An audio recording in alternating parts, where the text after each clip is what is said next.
Thanks for coming back. So we're on the feet. We just covered how flex and extending the feet, how we use that to manage pressures in the snow, how we use it as transition of our direction. We'll extend and flex. We did the edging and we did the steering. So I've termed this Tiproflexion. Tipping is edging, rotation is row, flexion is flex. Tiproflexion. So to blend all three of those together, might use the term articulating the ankle joint. Okay, so what we want to do with this is we want, for a left turn, we're going to tip our feet and we're going to steer them to the left.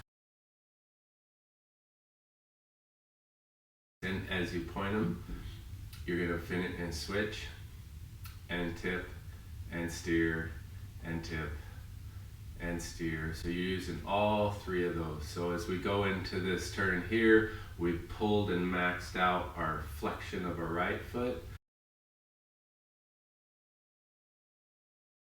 We're pressing on our big toe on this left foot, and now we're going to press on the big toe and we're going to pull up on the left foot, pressing on the right big toe as we're steering, rotating, pulling up on the left foot, finishing the turn, we're pressuring the big toe of the right, and now we're going to press on the big toe of the left, and we're going to pull up and steer and rotate, blending all three. It's a very kind of cool little dance, and if you get good at it, you'll be able to draw these nice little arcs. So that's the goal, is to be able to articulate these feet